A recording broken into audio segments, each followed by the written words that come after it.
The market has rewarded concentration on the way up, but investors need to be mindful that that same concentration can amplify downside risk if leadership narrows, if earnings disappoint, or even the AI theme simply normalizes.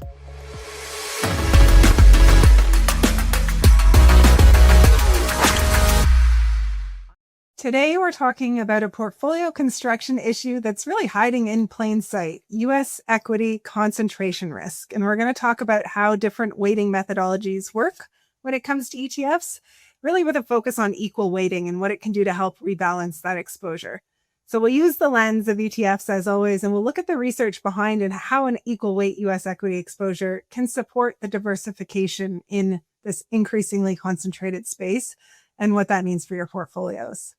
Before we get started, a quick reminder that we're not providing any investment advice or recommendations. As always, today is all about education and information for Canadian DIY investors. I'm thrilled to be joined today by Darim Abdullah, Director of ETFs and Portfolio Consulting at BMO ETFs. Darim, thanks for being here today.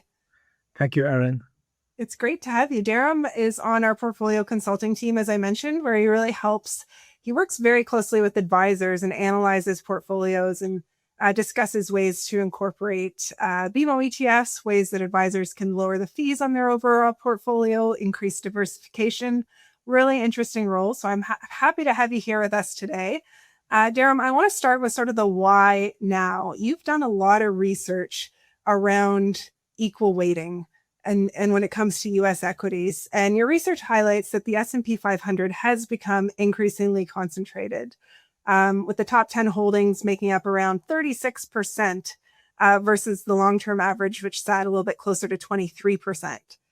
So what's changed structurally in U.S. equities that makes concentration risk more prevalent today and something that we're all on all of our minds? What's changed?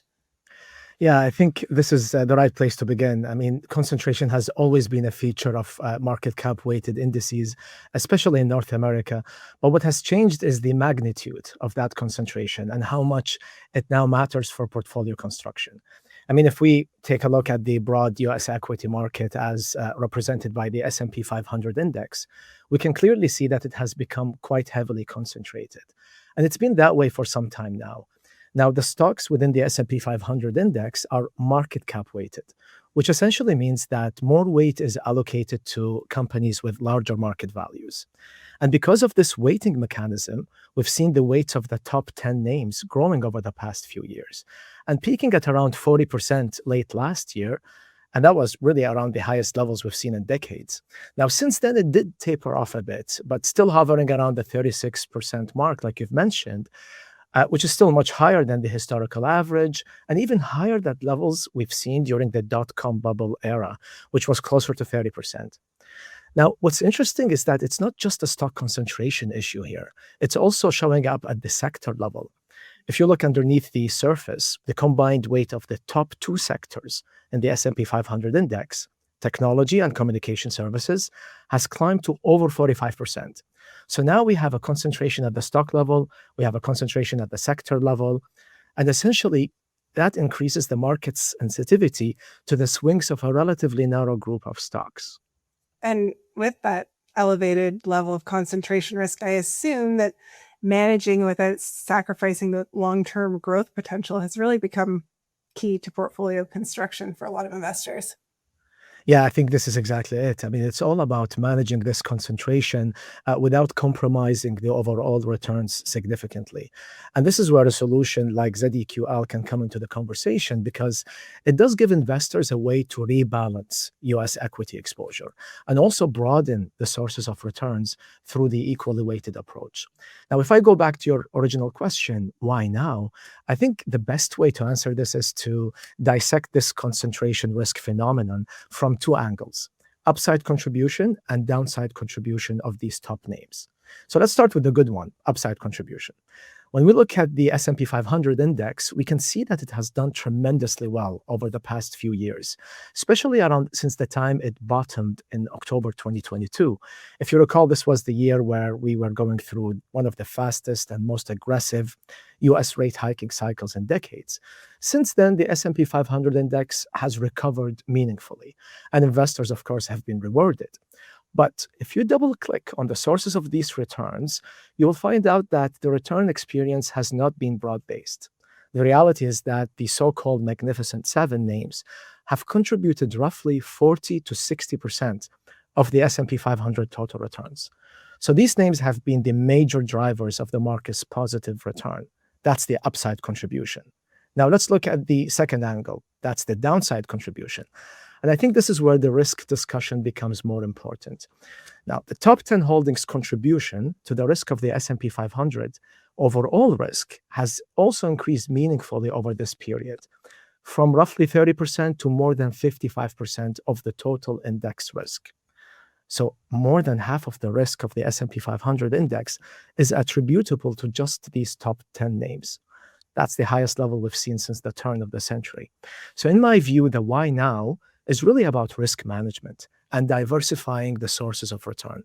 The market has rewarded concentration on the way up, but investors need to be mindful that that same concentration can amplify downside risk if leadership narrows, if earnings disappoint, or even the AI theme simply normalizes.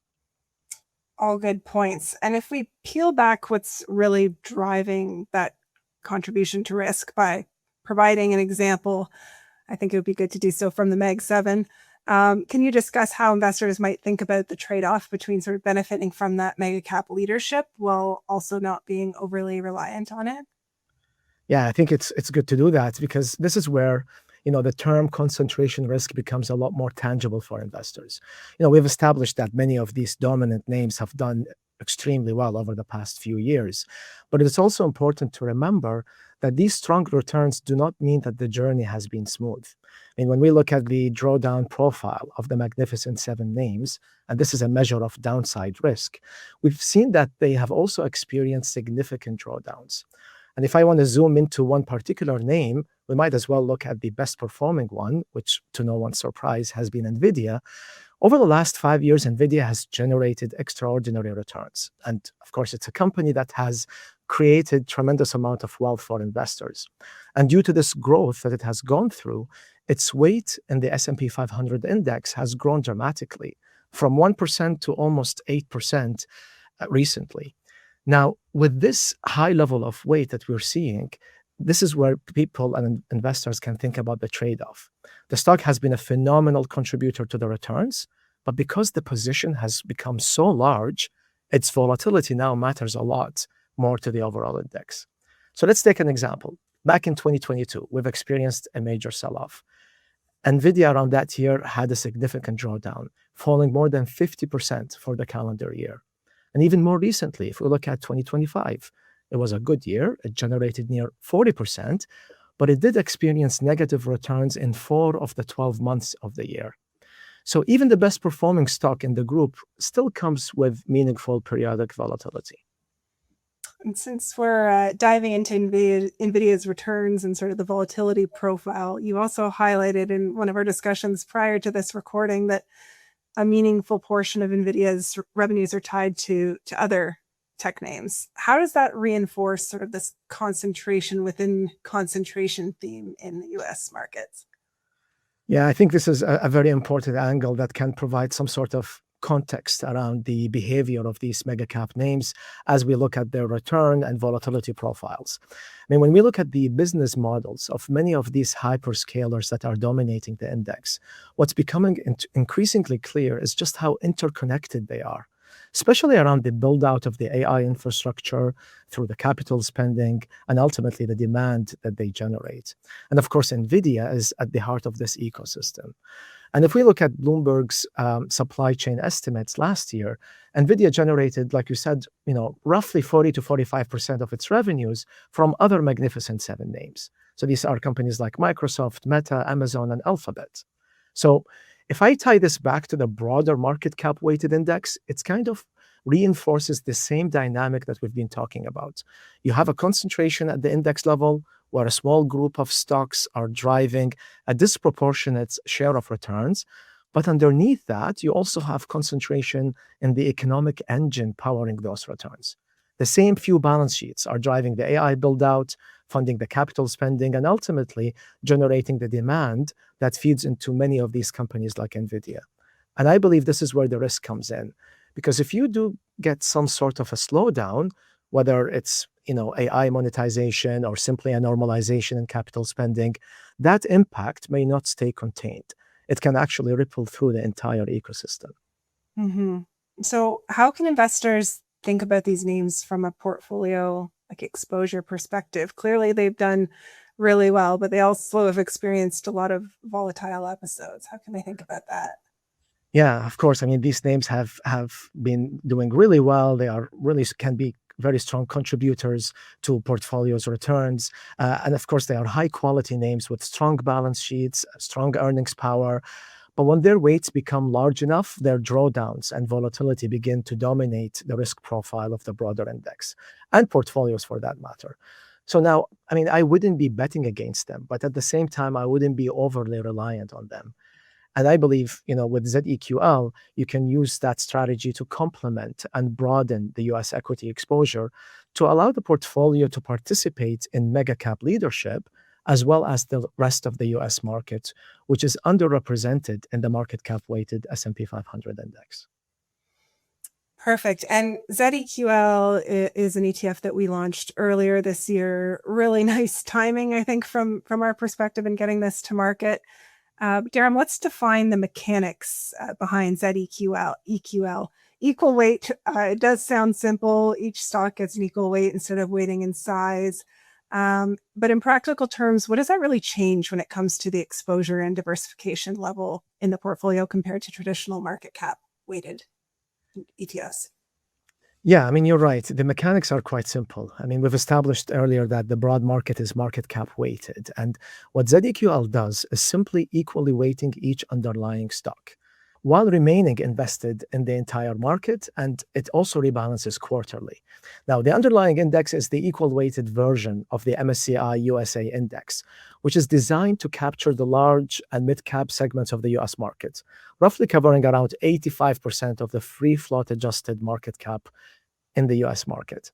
Now, between each rebalance, we can see that the weights of the stocks can drift based on performance.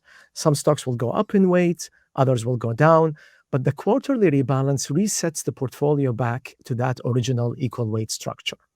Now, what does that do? It actually effectively creates a disciplined sell high and buy low process.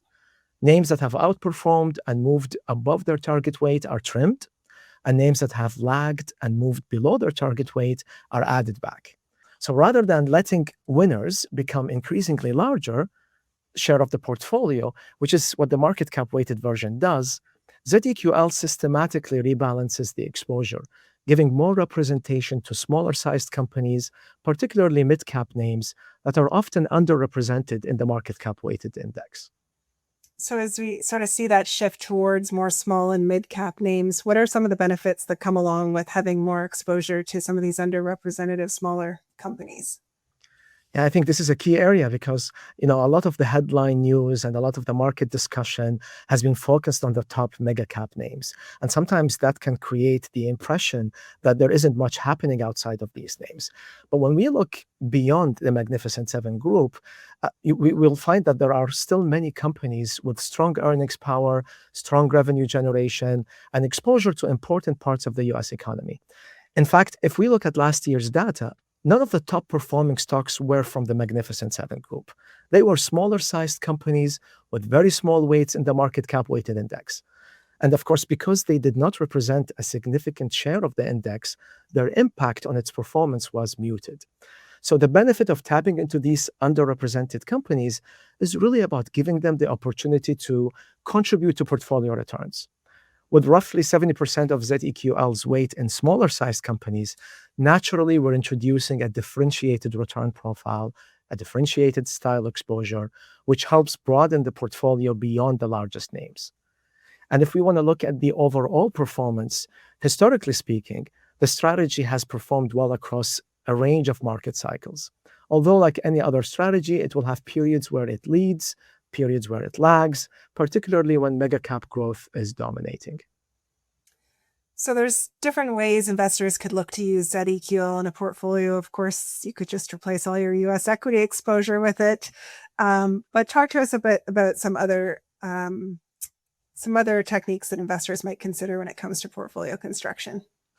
Yeah, I think with this strategy, there are multiple applications to position ZEQL in portfolios. And I believe actually this is one of the reasons why the strategy is quite practical. I mean, when we look at the ETF landscape, specifically focusing on US equity ETFs, these are ETFs that provide exposure to US equities. Roughly 78% of them are large cap and market cap weighted, which means many investors may be carrying the same concentration risks we've been discussing earlier, even if they own different products. So the first and probably the most natural application is for ZEQL to act as a complement to an existing broad-based US equity ETF or mutual fund. In other words, if an investor already owns an S&P 500 ETF or another market cap weighted US equity solution, ZEQL can sit alongside that exposure. So this way, the investor remains invested in the mega cap names that have been leading the market, but at the same time increases exposure to the underrepresented smaller sized companies that have a differentiated return profile. So that's the first way to apply ZEQL in portfolios. Now, the second application is for those investors who own individual US stocks directly. Many clients that we speak with may own names like NVIDIA, Microsoft, Apple individually, and there is nothing wrong with that. But we have established that when these positions become too large, their market swings could materially affect portfolios. And so ZEQL can help diversify around these single stock positions by broadening the exposure across the US market, rather than relying on a handful of individual names. And the third application is really using ZEQL as a cost-effective foundational building block.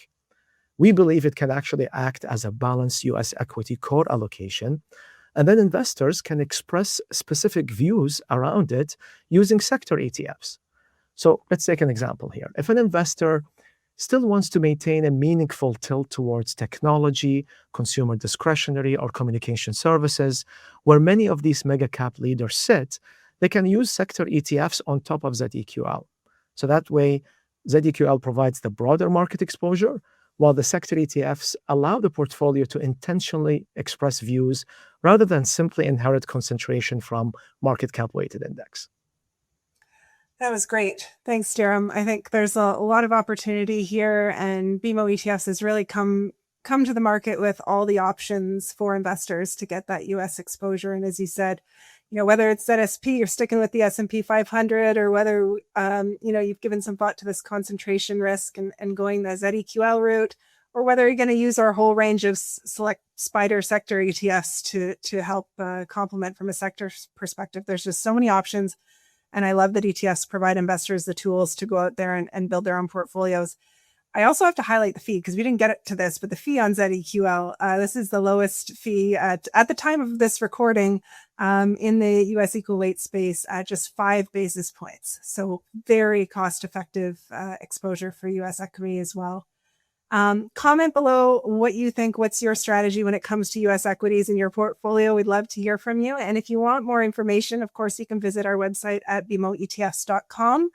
Darim, thanks again for being here and sharing your insights with us. Thank you, Aaron. Thank you for having me. That's all for today. Thanks to our viewers for tuning in, and we'll see you next week. Bye for now.